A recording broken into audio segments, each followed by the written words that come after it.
Hey guys, let's get more news about Lakers, but first, don't forget to subscribe and leave your like.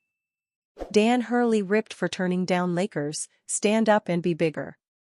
The Los Angeles Lakers' courtship of UConn men's basketball coach Dan Hurley ended in disappointment as he decided to stay put. Hurley has won back-to-back championships at UConn and is looking to complete the first three-peat in men's college basketball since John Wooden did it at UCLA in the early 70s.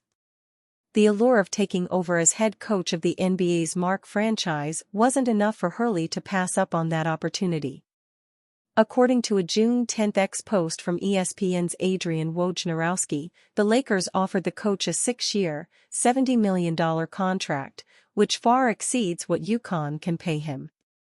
While many are blaming the Lakers for not being able to land Hurley, Fox Sports' Rob Parker ripped into the coach for not taking on the challenge. Dan Hurley is crazy, Parker said on the June 10 episode of The Odd Couple. Dan Hurley will regret this going forward.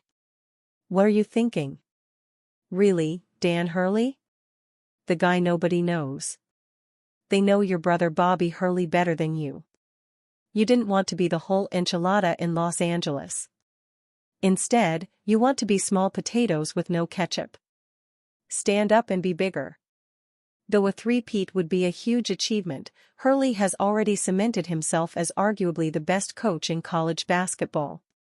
The logical next step would be going to the NBA, and there is no bigger job than being the head coach of the Lakers. Things are changing in college basketball. With NIL taking over, it's going to be more difficult for schools like UConn to get top-end players. Football brings in the most money to be able to pay players, and UConn is not known as a football powerhouse. Teams like Alabama, USC, Texas, and other traditional football powers could start seeing an influx of basketball talent. Winning back-to-back championships is hard enough, and UConn has an uphill battle to win their third with much of their talent headed to the NBA draft.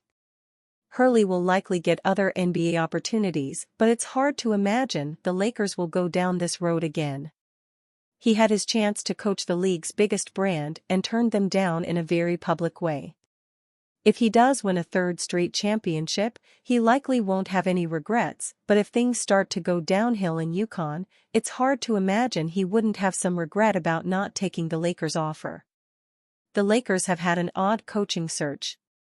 For a while, it looked like the head coach would either be Redick or James Borrego until they pivoted to Hurley. Borrego is in the mix for the Cleveland Cavaliers job, and Redick hasn't actually met with the Lakers in person yet. At this point, Los Angeles is in a tough spot. Anybody they hire is going to be looked at as the team's number 2 choice. That could hurt the egos of a number of coaching candidates. The Lakers would be wise to try and make a decision soon, but it appears that they're going to continue to take their time. Shams escalates beef with WOJ over controversial Dan Hurley report. Shams Charania is beefing with his former mentor Adrian Wojnarowski over reporting surrounding Dan Hurley and the Lakers' head coaching job. Charania had previously reported that the Lakers were zeroing in on Redick, when out of nowhere 2 days later, Wojnarowski claimed Dan Hurley was in fact the leading candidate. Hurley then turned the Lakers down to remain at UConn. Charania has since given an interview to Pat McAfee, Wojnarowski's ESPN colleague, and he took a dig at the whole situation. If the Lakers want to go hire James Borrego, they've had a month to hire James Borrego, Charania said. They've had this week, after losing out on Dan Hurley, I guess, they've had this time to go get James Borrego. I guess? What was that? McAfee said, in reference to Charania's thinly veiled jab at Wojnarowski. Meanwhile, former ESPN personality Amin El-Hassan has claimed that Wojnarowski reported the Hurley news because he was upset about Shams scooping him on the Redick story. Bill Simmons, Ryan Russillo, and Skip Bayless are among the other media personalities to claim something seemed a little fishy about the report from Wojnarowski, who is very close to the Hurley family. Both Simmons and Bayless suspect Hurley must have approached the Lakers and used them as leverage to negotiate a bigger deal with UConn, which he is currently in the process of doing, according to Wojnarowski. WOJ also stood something to gain, in terms of getting the upper hand over Shams. I believe that Dan Hurley approached the Lakers, not vice versa, Bayless said on Undisputed. Even though they tried to sell, from the start, that our focal point of the start of our search for a coach was Dan Hurley.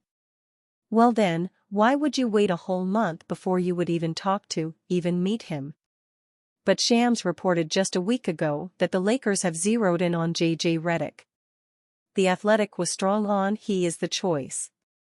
So help me out. Doesn't it come clear that Dan Hurley introduced himself into this and said, "Hey, would you be interested in me?" Jason Tatum has been unusually quiet in the scoring department across the first 2 games of the NBA Finals. Although he's had 2 well-rounded games that have contributed to the Celtics' 2 dominant wins, the forward is averaging just 17 points, to go with 10 rebounds and 8.5 assists on 4-14 shooting from 3 and 12-38 shooting from the field. Connecting shots from the field during the final seems to be somewhat of a weak point for the C's star, since he has the worst career finals shooting, 35.4%, since the NBA/ABA merger. The 26-year-old recognizes that he needs to step up offensively and is drawing on finals past experience to help him through. I think being in the finals 2 years ago has helped me in this moment, Tatum said at a press conference in Dallas on Tuesday. Like I said, I understand that I do need to be more efficient. I do need to shoot the ball better, I would not disagree with anybody on that. But I'm not letting it bother me. I'm still trying to find ways to impact the game and dominate the game in other areas.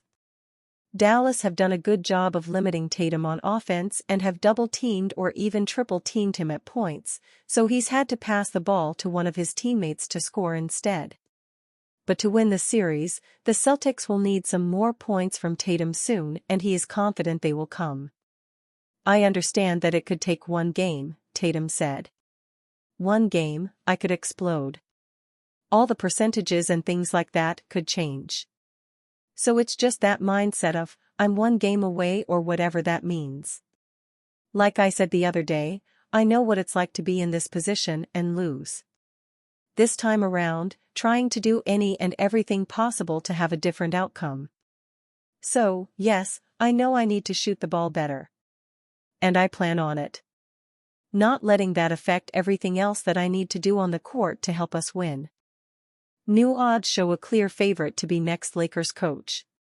The clock is loudly ticking down for the Los Angeles Lakers, who are still without a head coach just weeks before the NBA draft. Their goal is to fill that vacancy prior to the draft, but that is easier said than done, especially after the public fiasco that was their pursuit of UConn's Dan Hurley. According to BetOnline, via Ryan Ward, J.J. Redick is once again the front-runner to become the new head coach of the Lakers. He has 1-5 odds, ahead of James Borrego, 3-1, Sam Cassell, 9-1, Chris Quinn, 16-1, and others. After nearly a week of non-stop Hurley news and speculation, all eyes turn back toward Redick. Just over a week ago, it seemed that Redick was the clear favorite to be the team's next head coach, with various outlets reporting that Jeannie Buss and Rob Pelinka were keen on his basketball IQ, relationship with LeBron James, and potential to stick around for many years. But a lot has changed in a short amount of time. Now there are reports that Redick may want to avoid the Lakers and could be unhappy with being the team's second-best option. Additionally, other reports from inside the team said certain players weren't fond of Redick's personality. For a number of reasons, it feels like Redick's potential move to LA is on much shakier ground. But the Lakers are running out of options and, as mentioned, time, so they will need to make a decision soon. Perhaps they are cooking up another surprising pick that will wow the NBA world in the next few days. However, the betting markets believe that Redick is on his way to being the Lakers' next head coach, but does he want to be? And you, fan? What do you think of the situation of J.J. Redick? Leave your opinion in the comments.